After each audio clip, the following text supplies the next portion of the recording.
नमस्कार। चलिए, आज गाड़ी के एक ऐसे हिस्से की बात करते हैं जो उसके चलने का, कह सकते हैं, असली राज है। हम बात कर रहे हैं ड्राइव ट्रेन की। आइए समझते हैं कि इंजन से पहियों तक पावर का ये सफ़र होता कैसे है। कभी सोचा है ये कि जब गाड़ी को किसी तेज मोड़ पे घुमाते हैं तो वो फिसलती क्यों नहीं? मतलब इतनी आसानी से मुड़ कैसे जाती है? ये कोई जादू नहीं है, बल्कि एक ज़बरदस्त इंजीनियरिंग का कमाल है। और आज हम इसी राज से पर्दा उठाने वाले हैं। देखिए, इंजन में जो पावर बनती है ना, उसका पहियों तक पहुंचना एक बड़े ही मज़ेदार सफ़र जैसा है। सबसे पहले इंजन, फिर क्लच और गियरबॉक्स से होते हुए पावर पहुंचती है ड्राइव शाफ्ट तक। वहां से ये जाती है डिफरेंशियल में और फिर जाके पहियों को घुमाती है। तो चलिए इस पूरे रास्ते को ज़रा और करीब से देखते हैं। तो सबसे बड़ा चैलेंज पता है क्या है?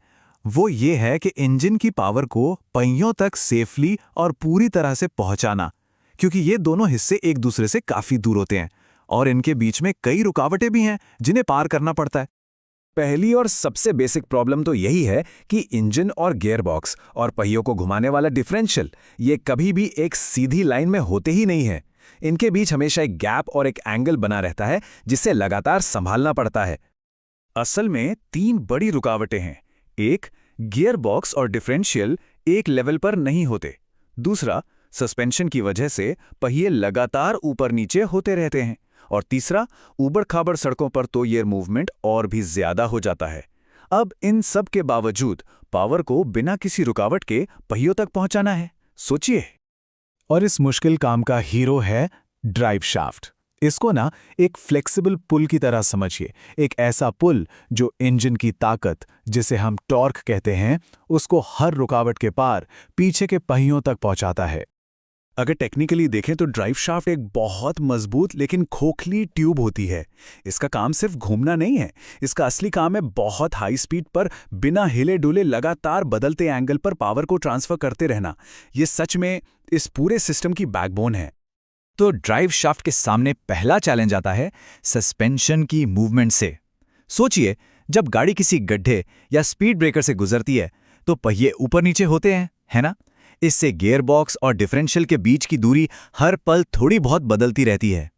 अब ड्राइव शाफ्ट को इसी के साथ एडजस्ट करना पड़ता है। इसका सॉल्यूशन है स्लिप योक। ये एक बहुत ही कमाल का मैकेनिज्म है। ये ड्राइव शाफ्ट को एक टेलीस्कोप की तरह अपनी लंबाई थोड़ी कम या ज्यादा करने की आजादी देता है। बस इसी से सस्पेंशन की सारी मूवमेंट आराम से एडजस्ट हो जाती है और पावर का फ्लो एकदम स्मूथ रहता है। अब आता है दूसरा चैलेंज, एंगल। जैसा हमने पहले बात की, गियरबॉक्स और डिफरेंशियल एक लाइन में नहीं है, तो पावर को हमेशा एक एंगल पर ही भेजना पड़ता है। और मजे की बात यह है कि सड़क के हिसाब से ये एंगल लगातार बदलता रहता है, हर बम पर, हर मोड़ पर। और इसका सॉल्यूशन यूनिवर्सल जॉइंट, जिसे यू जॉइंट भी कहते हैं। ये एक्स शेप का दिखने वाला एक छोटा सा लेकिन बहुत जरूरी हिस्सा है। ये ड्राइव शाफ्ट को किसी भी एंगल पर झुकने और साथ साथ घूमने की आजादी देता है। यही वो चीज है जो पक्का करती है कि पावर का फ्लो बिना रुके हर एंगल पर बना रहे। ठीक है, तो ड्राइव शाफ्ट ने तो पावर पीछे तक पहुंचा दी। अब बात करते हैं इस सिस्टम के दिमाग की, यानी डिफरेंशियल। इसका काम है उस पावर को दो पहियों में बांटना, और ये काम सबसे मुश्किल तब हो जाता है जब गाड़ी सीधी न चलकर मुड़ रही हो। यहां असली प्रॉब्लम को समझना जरूरी है। देखिए, जब गाड़ी सीधी चलती है तब तो कोई दिक्कत नहीं, दोनों पहिए एक बराबर घूमते हैं। लेकिन जब गाड़ी मुड़ती है तो बाहर वाले पहिए को अंदर वाले पहिए से ज्यादा लंबा रास्ता तय करना पड़ता है। अब सोचिए, अगर दोनों पहिए एक ही स्पीड से घूमेंगे तो क्या होगा? अंदर वाला पहिया घिसटेगा और गाड़ी फिसल सकती है। तो डिफरेंशियल ही कमाल करता कैसे है?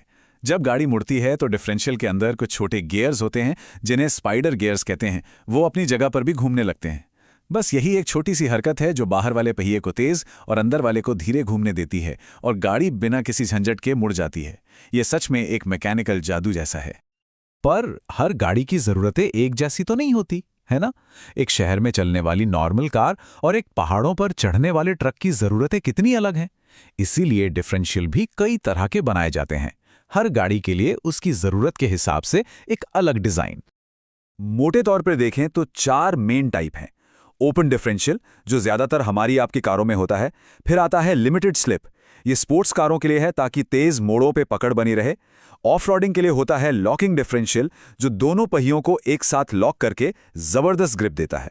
और आखिर में है टॉर्क वेक्टरिंग, जो हाई एंड कारों में होता है और कंप्यूटर के मदद से हर पहिए को अलग अलग पावर भेजता है। अच्छा, तो अब हम ये तो समझ गए कि ये पूरा सिस्टम काम कैसे करता है।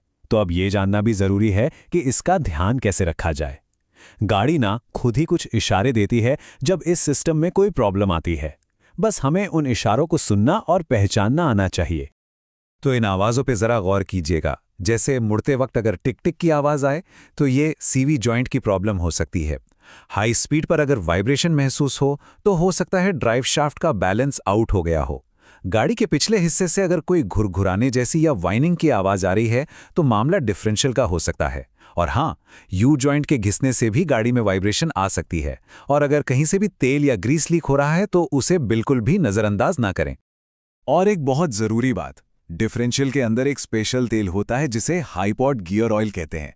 इसका काम है सारे गियर्स को ल्यूब्रिकेट करना। इसे हर 40 से 60,000 किलोमीटर पर बदलवा लेना बहुत ज़रूरी है।